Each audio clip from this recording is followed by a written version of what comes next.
Hello friends, कैसे हो सब लोग। आई होप सब लोग अच्छे होंगे, बेहतर होंगे और स्वस्थ होंगे। स्वागत है आपका Fairs Cloud learn to lead में। Good morning to all the students. तो आज हम डिस्कस करेंगे 27 अप्रैल 2022 के बहुत इंपॉर्टेंट करंट फेयर, जिसमें से आप दो बेस्ट इमेजेस देख रहे हो, लेकिन बहुत इंपॉर्टेंट करंट फेयर डिस्कस करने वाले हैं, तो वीडियो को लास्ट तक जो है वो जरूर देखना है। तो स्टार्ट करते हैं 27 अप्रैल 2022 तक के बहुत important current fair.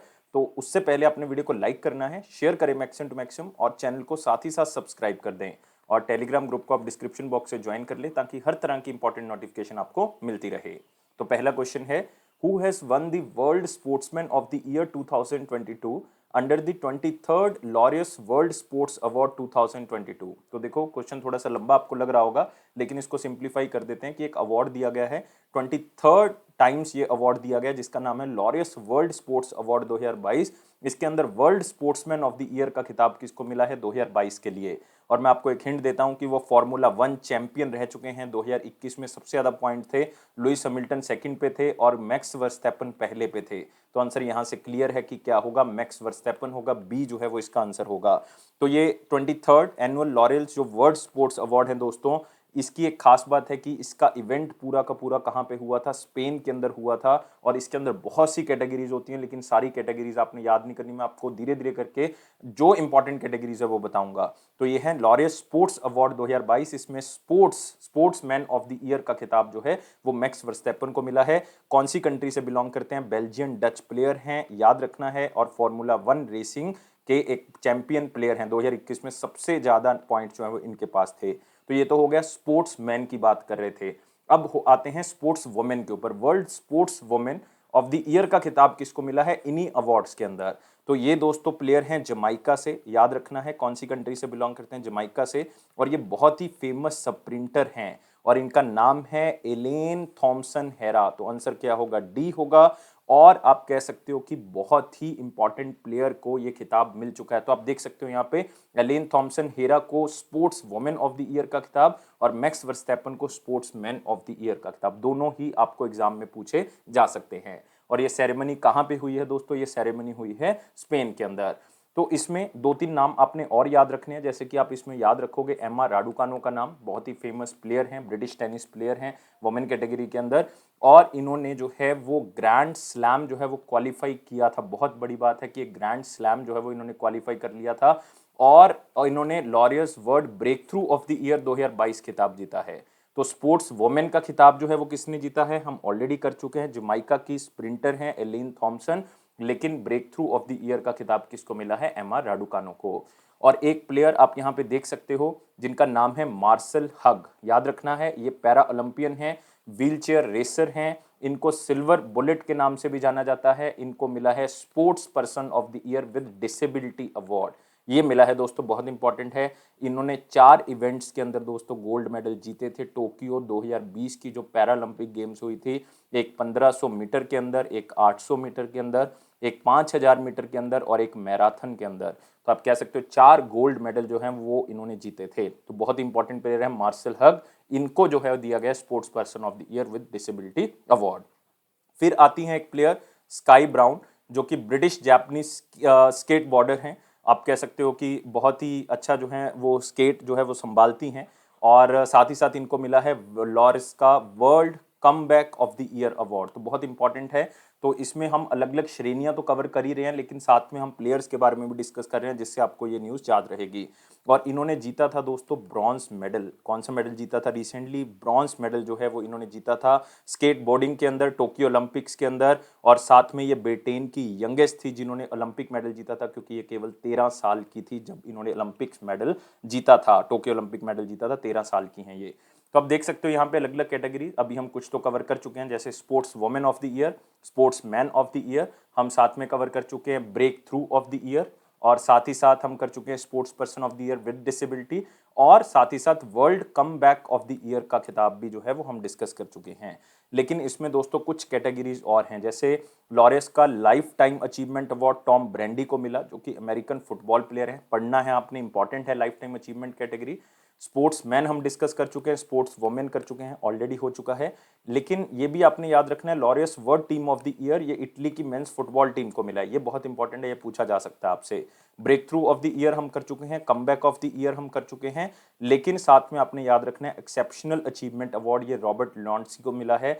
Football team से बिलोंग करते हैं, पोलैंड के प्लेयर हैं। ये भी आप एक बार जरूर पढ़ लें। लेकिन सबसे इंपॉर्टेंट कैटेगरी मैं नंबर लिख रहा हूं, ये सबसे इंपॉर्टेंट कैटेगरीज हैं जो आपने याद रखनी है। हम ऑलरेडी इसको डिस्कस कर चुके हैं। तो 6 कैटेगरीज आपने सबसे इंपॉर्टेंटली याद रखनी है।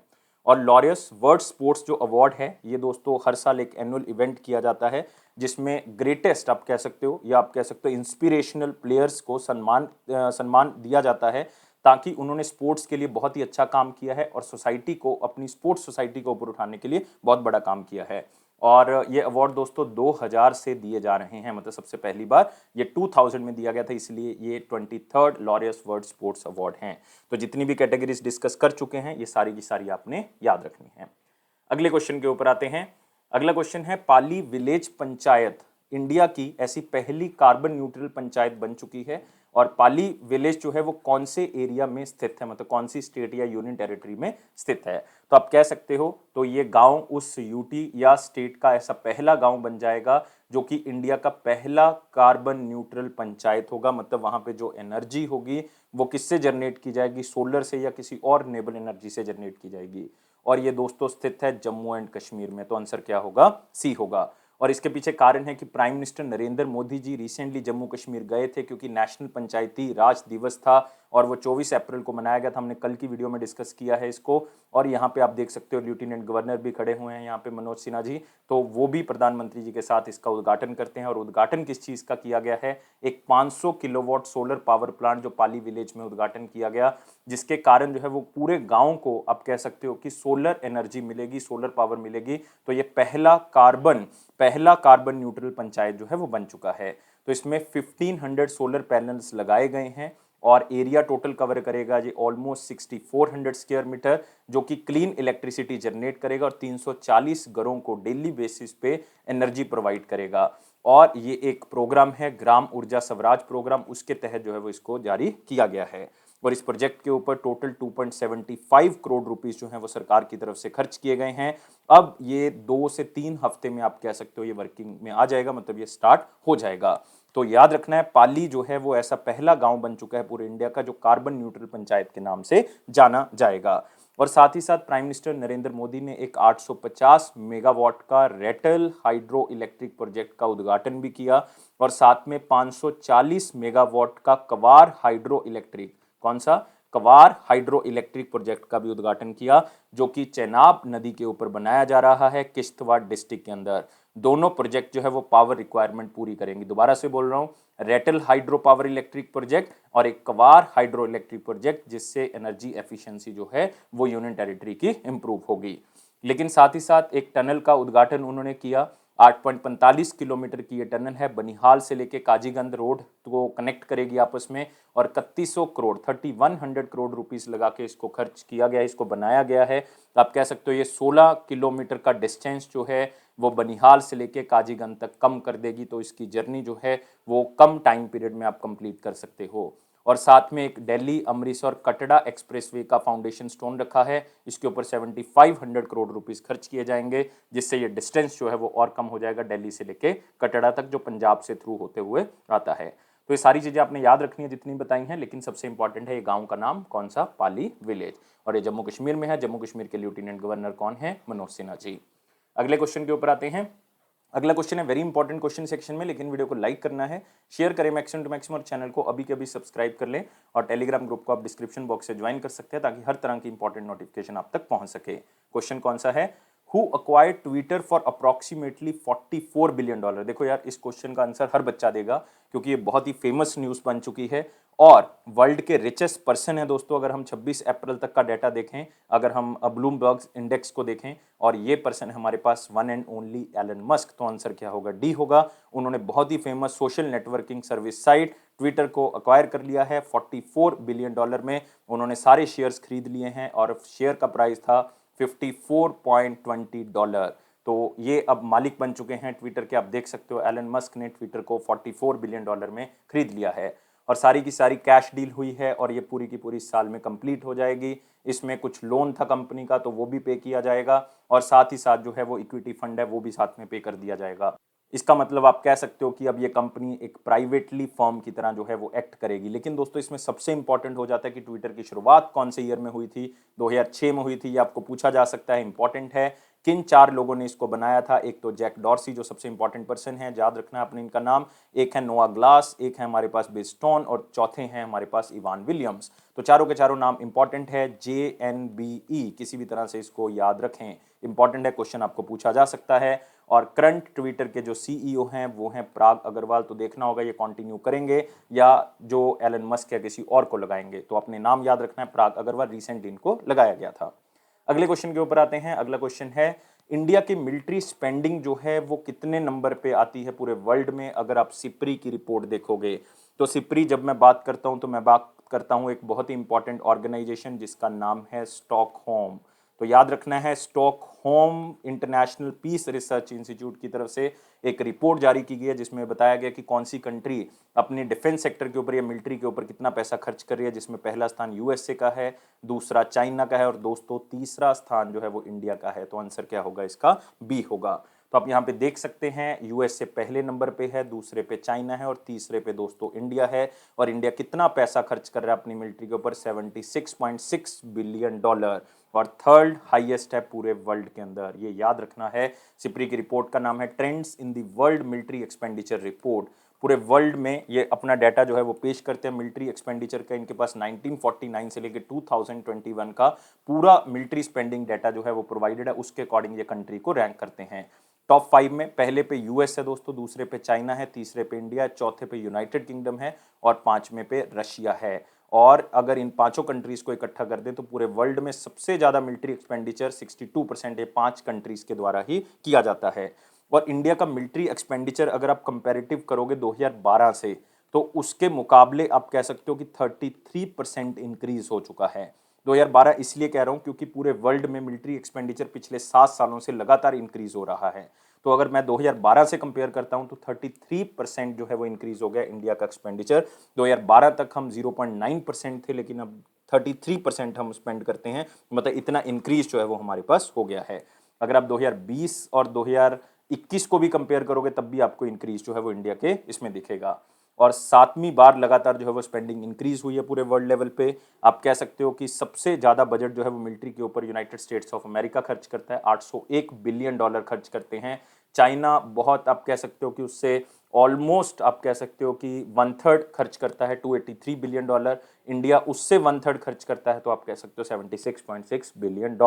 तो इतना पैसा जो है वो खर्च किया जाता है मिलिट्री के ऊपर। अभी भी हम बहुत कम खर्च करते हैं अगर आप देखोगे, लेकिन किसी कंट्री के कंपैरिजन अगर आप देखोगे तो हम तीसरे नंबर पे आते हैं। और ये रिपोर्ट किसकी तरफ से दी गई है? सिप्री की तरफ से। याद रखना है सिप्री का मतलब क्या है? Stockholm International Peace Research Institute, और स्वीडन बेस्ड ये इंस्टीट्यूशन है। अगले क्वेश्चन के ऊपर आते हैं। SBI कार्ड ने पार्टनरशिप की है कौन सी कंपनी के साथ ताकि कंपनी का डिजिटल ट्रांसफॉर्मेशन जर्नी जो है वो और अच्छा किया जा सके और अच्छा डिजिटल ट्रांसफॉर्मेशन किया जा सके SBI का। और ये कंपनी है दोस्तों टाटा कंसल्टेंसी सर्विस। तो आंसर क्या होगा? सी होगा। कुछ भी याद करने की जरूरत नहीं, हमेशा याद रखना है SBI कार्ड का TCS के साथ टाई अप है और ये आज से नहीं है दोस्तों, ये 2008 से है। मतलब SBI का डिजिटल ट्रांसफॉर्मेशन TCS ही करता आ रहा है, तो इसमें कुछ भी आपने याद नहीं रखना। और आप कह सकते हो और भी अच्छा ट्रांसफॉर्मेशन करने के लिए टाई अप जो है वो किया गया है। तो SBI कार्ड याद रखना है और साथ में TCS याद रखना है। तो TCS कंटिन्यू करेगा, डिजिटलाइज करेगा और ऑनलाइन ऑनबोर्डिंग प्रोसेस जो है वो और भी बेहतर करेगा SBI के लिए। और आप कह सकते हो कि कस्टमर्स के लिए अनुभव बहुत अच्छा रहेगा क्योंकि TCS बहुत ही अच्छे तरीके से और डिजिटलाइज जो है वो SBI को कर देगा। तो SBI कार्ड जो है वो अपना कार्ड जो है वो इशू कर सकते हैं बहुत ही अच्छे तरीके से। रिवॉर्ड बहुत अच्छे दे सकते हैं लोगों को जब भी वो कुछ स्पेंडिंग करेंगे। और साथ में आप कह सकते हो जो कि प्राइवेट कंपनीज हैं या प्राइवेट बैंक्स हैं लाइक ICICI हो गया, HDFC हो गया, जो बेहतर सुविधाओं के लिए जाने जाते हैं, उनसे कम्पीट भी कर सकते हैं हम। तो इसलिए आपने याद रखना है ये बात हो रही है SBI card and payment services limited की, जिसके MD और CEO कौन हैं? MD और CEO SBI कार्ड्स के हैं रामा मोहन राव। रामा मोहन राव हमारा पूरा नाम है इनका। और इसकी स्थापना 1998 में हुई थी और इसका हेडक्वार्टर कहाँ पे है? गुरुग्राम के अंदर। अगले क्वेश्चन के ऊपर आते हैं। What is the rank of India in 35th edition of Asian Wrestling Championship 2022 held at? तो एक तो इंडिया का रैंक बताना है दोस्तों, साथ में आपने बताना है कि ये चैंपियनशिप कहाँ पे हुई थी। दो चीजें इसमें बतानी है, ऑप्शन के अंदर आपको एक ही दिख रही है लेकिन दो चीजें बतानी है। रैंक मैं आपको बताऊंगा, पहले बताएंगे ये कहाँ पे हुई थी प्रतियोगिता। ये हुई थी दोस्तों उलान बतार के अंदर, जो कि किसकी कैपिटल है, ये है मंगोलिया की। याद रखोगे ये चैंपियनशिप कहाँ पे हुई है, मंगोलिया में। तो इंडिया ने 30 अपने जो आप कह सकते हो एथलीट हैं वो एशियन रेसलिंग चैंपियनशिप में भेजे थे, जिन्होंने टोटल जो हैं वो 17 मेडल जीते। कितने मेडल जीते टोटल, 17 मेडल जीते। और रैंकिंग कौन सी नंबर पे है इंडिया, 5th रैंकिंग पे है। तो आप देख सकते हो 17 मेडल जो हैं वो इंडिया ने जीते हैं। उलान बतार में ये हुआ 2022 की एशियन चैंपियनशिप प्रतियोगिता। और ये इंडियन रेसलर्स वहां पे गए, 17 मेडल जीते, जिसमें से 1 गोल्ड है, 5 सिल्वर हैं और 11 ब्रॉन्ज हैं। तो ये दोनों तो आपको एग्जामिनर नहीं पूछेगा क्योंकि एक ही गोल्ड है, तो ये पूछा जा सकता है किसके द्वारा जीता गया है, रवि कुमार दहिया की तरफ से जीता गया है। गोल्ड मेडलिस्ट बने हैं 57 केजी फ्री स्टाइल कैटेगरी के अंदर। और रवि कुमार ऐसे पहले इंडियन हैं दोस्तों जिन्होंने 3 गोल्ड जीते हैं एशियन रेसलिंग चैंपियनशिप के अंदर। 2020 में जीता था इन्होंने, न्यू दिल्ली के अंदर वो हुई थी प्रतियोगिता। 2021 के अंदर इन्होंने जीता, अल्मेटी के अंदर हुई थी जो कि कजाकिस्तान के अंदर है। और फिर इन्होंने अब उलान बतार के अंदर जीत लिया, मंगोलिया के अंदर। ये 3 मेडल जो हैं वो इन्होंने गोल्ड मेडल जीते हैं लगातार, और फर्स्ट इंडियन प्लेयर हैं जिन्होंने 3 गोल्ड मेडल जीते हैं एशियन रेसलिंग चैंपियनशिप के अंदर। इवन रवि कुमार दहिया ने सिल्वर मेडल भी जीता था यार टोक्यो ओलंपिक्स 2020 में। और इसमें टॉप टीम कौन सी है एशियन रेसलिंग चैंपियनशिप में, जापान है दोस्तों। इंडिया का स्थान कौन सा है, 5वां है। 1 गोल्ड है, 5 ब्रॉन्ज हैं, 11 जो हैं, 5 सिल्वर हैं, 11 क्या हैं, ब्रॉन्ज हैं। तो याद रखोगे 1 5 11, या 1 और 5 याद कर लो, माइनस कर दियो 17 से तो क्या आ जाएगा, 11 आ जाएगा। तो आप किसी भी तरह से इसको याद रख सकते हैं। अगले क्वेश्चन के ऊपर आते हैं। अगला क्वेश्चन है, कौन से बैंक ने किंड्रियल कंपनी के साथ टाई अप किया है ताकि उस बैंक का डिजिटल और इंफॉर्मेशन टेक्नोलॉजी ट्रांसफॉर्मेशन किया जा सके। अभी हम डिजिटल ट्रांसफॉर्मेशन की बात कर रहे थे, एसबीआई का किसके साथ रहा है, टीसीएस के साथ रहा है। और ये किंड्रियल जो कंपनी है दोस्तों, एक यूनाइटेड स्टेट्स ऑफ अमेरिका या न्यूयॉर्क बेस्ड एक आईटी फर्म है जो कि इंफ्रास्ट्रक्चर, आईटी इंफ्रास्ट्रक्चर प्रोवाइड करती है अलग अलग बैंक्स को, अलग अलग कंपनीज को। और ये एग्रीमेंट 5 साल के लिए हुआ है। कौन से बैंक के साथ, सूर्योदय स्मॉल फाइनेंस बैंक के साथ। तो याद रखना है आंसर क्या होगा, डी होगा। तो अगर सिंपल वर्ड्स में कहें तो कह सकते हो कि ये किंड्रियल कंपनी जो न्यूयॉर्क की है, ये इस बैंक को डिजिटली ट्रांसफॉर्म करेगी, इसकी टेक्नोलॉजी इंप्रूव करेगी ताकि ये बैंक जो है वो बाकी बैंक्स के साथ अच्छे से compete कर सके। तो किंड्रियल जो है वो बैंक की जो इंफॉर्मेशन टेक्नोलॉजी या डिजिटल ट्रांसफॉर्मेशन प्रोग्राम है उसको आगे बढ़ाएगा और उसकी एफिशिएंसी इंप्रूव करेगा और डिजिटल बैंकिंग सिस्टम को और अच्छा करेगा कस्टमर्स के लिए। तो किंड्रियल आप कह सकते हो कि एक तरह से अलग अलग तरह के ऐसे सिस्टम तैयार करेगा जो बैंकिंग सिस्टम को इस बैंक के और बेहतर करेंगे और लोगों को बहुत ही अच्छी सर्विसेज जो हैं वो मिलेंगी। खास करके जो कोर बैंकिंग है, मोबाइल बैंकिंग सिस्टम है, एप्लीकेशन इकोसिस्टम है, ये सारी चीज़ें, या क्लाउड बेस्ड सिस्टम है, डाटा एनालिटिक्स हैं, ये सारी चीज़ों को बेहतर करेगा। तो आपने याद रखना है यहाँ पे सूर्योदय स्मॉल फाइनेंस बैंक, और इसके मैनेजिंग डायरेक्टर और सीईओ हैं भास्कर बाबू। याद रखोगे कौन है, भास्कर बाबू। और इनका पूरा नाम शायद भास्कर बाबू रामाचंद्रन है। और टैगलाइन है a bank of smiles, a bank of smiles. और हेडक्वार्टर है इसका नवी मुंबई, मतलब मैं बात कर रहा हूँ महाराष्ट्र की। अगले क्वेश्चन के ऊपर आते हैं। Who wrote a book titled Chinese Spies from Chairman Mao to Xi Jinping? तो देखो किस तरह से चाइना के मिलिट्री ने जो है वो आगे काम किया, किस तरह से उनकी जो इन्वेस्टिगेटिंग एजेंसी है, किस तरह से जो उनकी सीक्रेट एजेंसी है वो काम करती है, किस तरह से उनके पास डॉक्यूमेंट्स आते हैं अलग अलग कंट्रीज के, तो उसके बारे में बताया हुआ है। और ये बुक लिखी है एक बहुत ही फेमस इन्वेस्टिगेटर, जिनका नाम क्या है, जिनका नाम है रॉजर फेलिगॉट। तो आंसर क्या होगा इसका, बी होगा। तो आप यहाँ पे देख सकते हैं एक सुंदर सा कवर पेज, रॉजर फेलिगॉट ने इस बुक को लिखा है, Chinese from Chairman Mao to Xi Jinping. और चाइनीज स्पाइस है दोस्तों, आप पीछे देख सकते हो शेडो में आपको स्पाइस लिखा हुआ मिलेगा। तो ये बुक जो है वो एक फ्रेंच जर्नलिस्ट हैं रॉजर फेलिगॉट, उन्होंने लिखा है। लेकिन इस बुक को ट्रांसलेट किया गया है एक बहुत ही फेमस राइटर, एडिटर और ट्रांसलेटर नताशा लेहरर ने। और मैं आपको बता दूं कि ये बुक जो है वो फ्रेंच लैंग्वेज में बहुत पहले पब्लिश कर दी गई थी 2008 में, लेकिन अब इंग्लिश में इसको ट्रांसलेट किया गया है। 4th वर्जन जो इसका आया था इस बुक का, उससे इसको ट्रांसलेट किया गया नताशा लेहरर ने। और बुक के अंदर बताया गया है कि किस तरह से चाइनीज सीक्रेट सर्विस एजेंसी काम करती हैं, किस तरह से वो अलग अलग कंट्री में अपने स्पाइस को बेचती हैं और सीक्रेट डॉक्यूमेंट्स निकालती हैं, और अलग अलग कंट्रीज या इंटेलिजेंस एजेंसीज के साथ उनके क्या रिलेशंस हैं और किस तरह से उनकी पार्टी लीडरशिप चलती है, क्योंकि इसमें जिक्र हुआ है माओ से लेकर शी जिनपिंग तक, मतलब किस तरह से चाइना की लीडरशिप चेंज होते होते ये सीक्रेट सर्विस के अंदर भी बदलाव जो है वो सामने आया है। तो एक तरह से एक क्रेडिबल इंफॉर्मेशन, एक असेसिबल अकाउंट है पूरे चाइनीज इंटेलिजेंस एजेंसीज का, उनके सीक्रेट ऑपरेशंस का, चाहे वो सिल्क रोड से रिलेटेड हो, चाहे वो अभी ग्लोबल इकोनॉमिक वॉर जो चल रही है उसमें किस तरह से वो काम कर रहे हैं, जो बैटल्स अभी चल रही हैं इंटरनेट के ऊपर वो किस तरह से उसको देख रहे हैं, और किस तरह से इस्लामिस्ट टेररिस्ट को वो आगे बढ़ा रहे हैं, ये सारी जानकारी जो इसके अंदर दी हुई है। तो बुक में हर तरह के इवेंट्स दिए हुए हैं, किस तरह से People's Republic of China party की शुरुआत हुई और किस तरह से कोविड-19 पेंडेमिक तक का सफर जो है वो उन्होंने तय किया, मतलब 1949 से लेकर 20 तक का सारा सफर इस बुक में बताया हुआ है।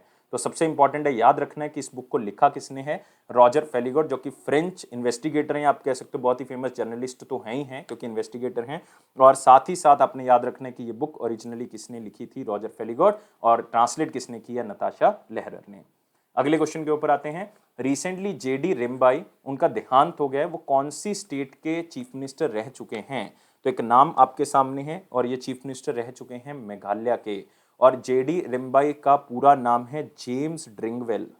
जेम्स ड्रिंगवेल, जेम्स ड्रिंगवेल रिम्बाई, तो याद रख सकते हो एक अलग सा नाम है।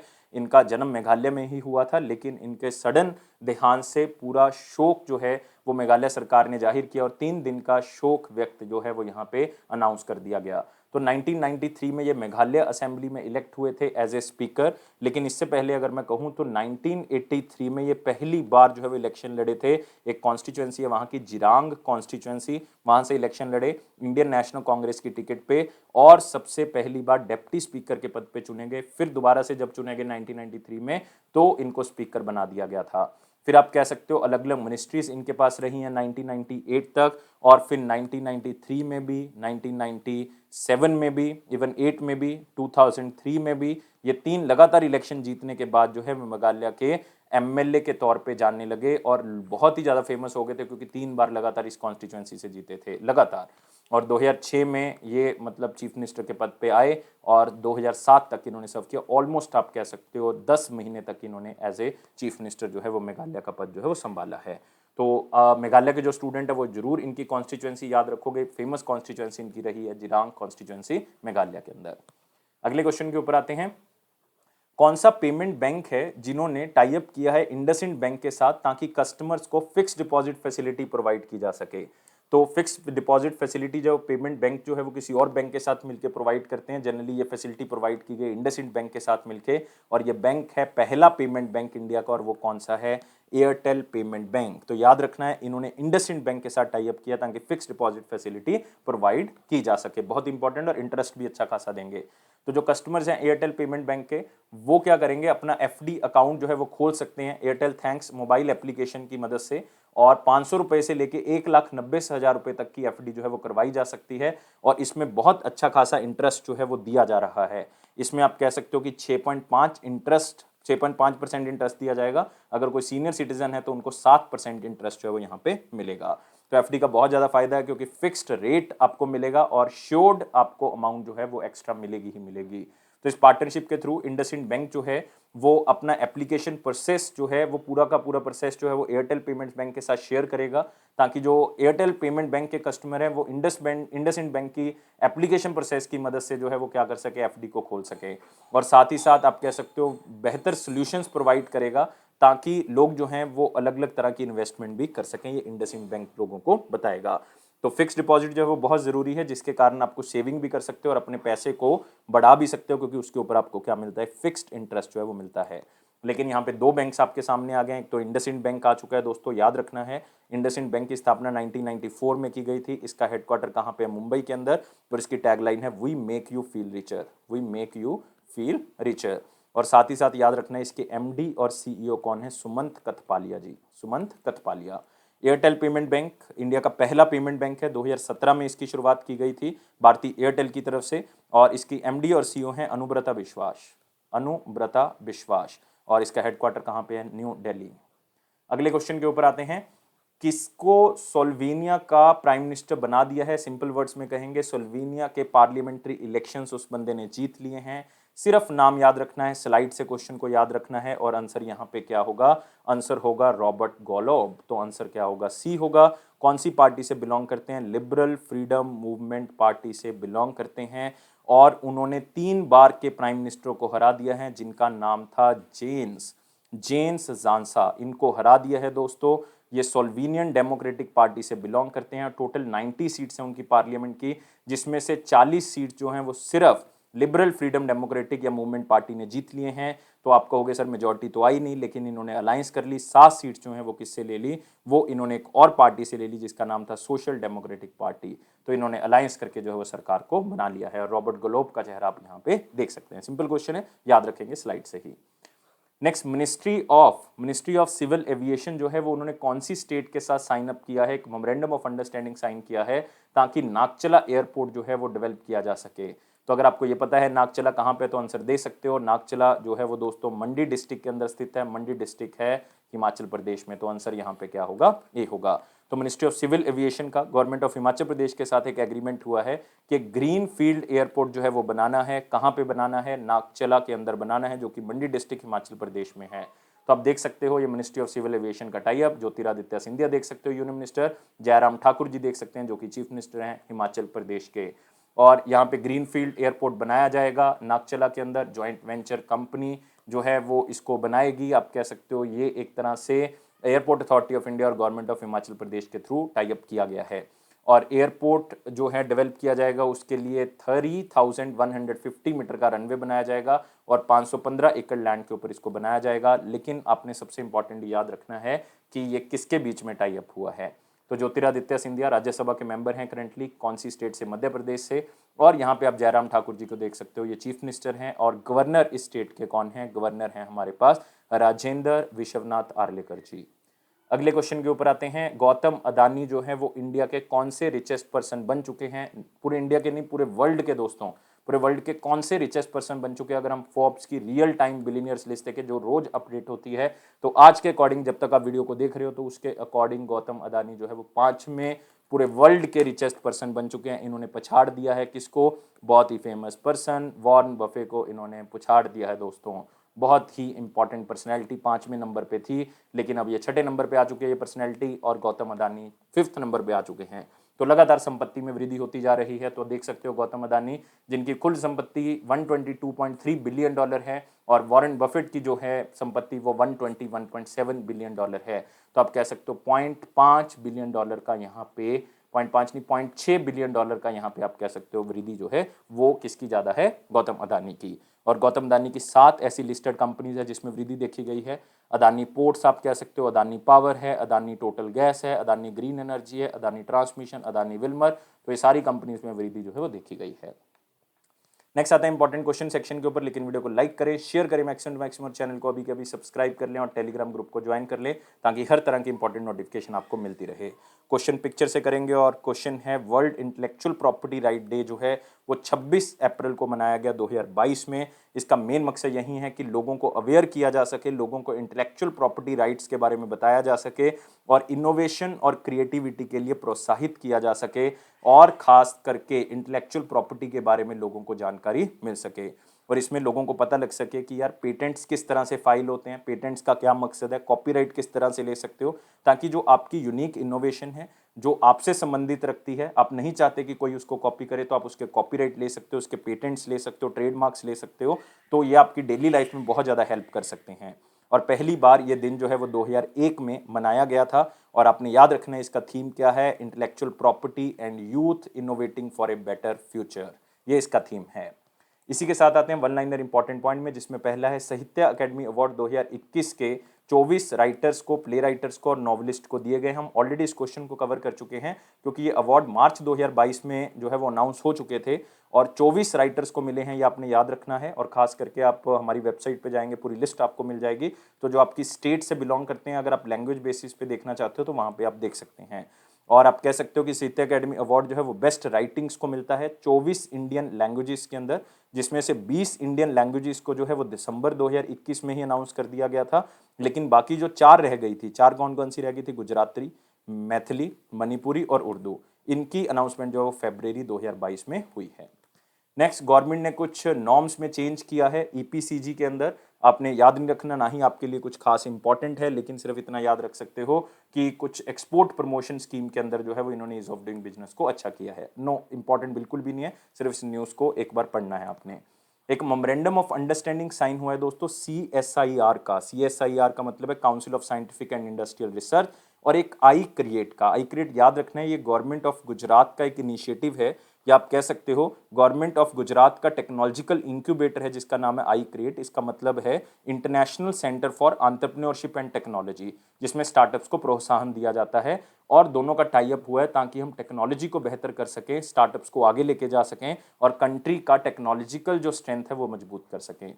इंडियन नेवी ने ब्रह्मोस मिसाइल को टेस्ट किया आईएनएस दिल्ली से। ऐसा पहली बार हुआ है कि आईएनएस दिल्ली से इसको टेस्ट किया गया है। रिसेंटली हमने जो है वो ब्रह्मोस सुपरसोनिक क्रूज मिसाइल को सुखोई से भी टेस्ट किया था दोस्तों।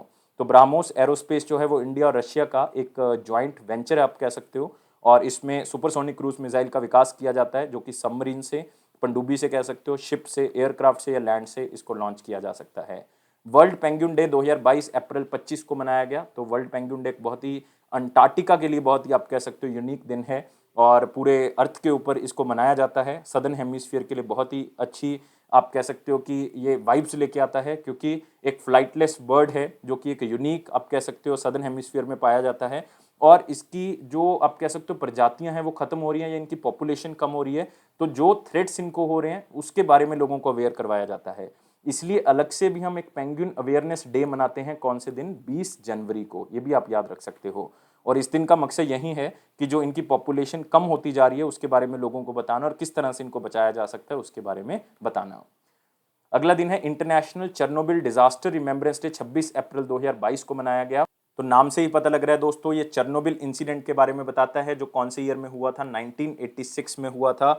एक आप कह सकते हो कि न्यूक्लियर पावर प्लांट 1986 में रेडियो एक्टिव क्लाउड जो है वो बन जाता है। मतलब आप कह सकते हो यहाँ पे बहुत बड़ा डिजास्टर जो है वो सामने आता है।